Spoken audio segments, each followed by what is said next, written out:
vermelha é boa, a cinza é melhor. Só que tem que usar a cabeça. Eles passavam mal, porque colocavam lá na boca, passavam mal, fazia crostinha. E aí estava bom, atendia o concurso. Aí quando chegou a minha vez, peguei as 3 da latinha, tirei a anteninha azul, botei na boca, comigo tranquilamente. Aí o rapaz falou assim: você ganhou o prêmio. Peguei que prêmio.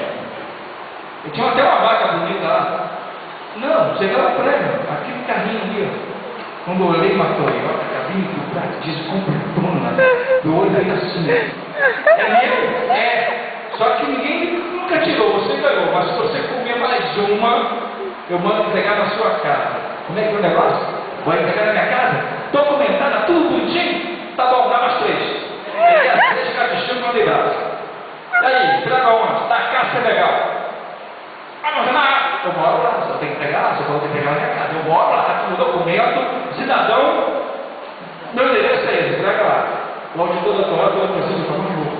Aqueles cálculos lá com container, mais transporte, levava 40 dias, era mais fácil comprar uma Toyota na Holanda. Aí a Toyota foi, se responsabilizou em 30 dias de entregar o carro lá. Assinou os documentos, e eu nem sabia disso. No meu nome saiu todo o Brasil todo, Mensageiro da Paz, aquele jornal Batista, um monte de jornal aí, missionário ganhou a Toyota para a África. Eu estava servindo a obra de Deus. E a igreja presbiteriana na França troca essa Toyota todo mês de fevereiro, porque o carro só pode andar 1 ano lá. Você sabe que está quente demais. Sabe qual é a temperatura lá? Eu uso essa roupa para manter a temperatura, para depois atravessar todo o deserto do Saara. Onde acontece o Rally Dakar, a nossa igreja fica a 200 metros do Rally Dakar. É um campo missionário maravilhoso. Na época do Rally Dakar, irmão, você evangeliza ali mais de 300 nações. É uma bênção, nossa igreja está a 200 metros. E ali, meu irmão, é simplesmente uma temperaturazinha razoável. 55 graus acima. Termômetro fica na igreja, quando ele chega a 55 graus, Senhor, com misericórdia, eu vou ter que caminhar 22 quilômetros para chegar em casa. Agora não, não preciso mais caminhar. Eu tenho um camelinho gostoso até de andar.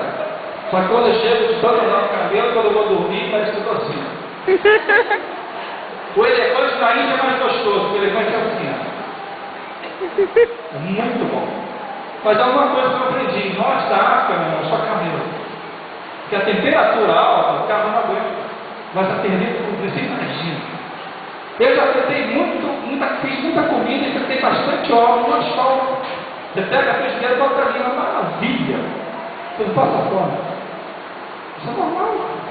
Vamos passar algumas fotos, depois eu volto daqui.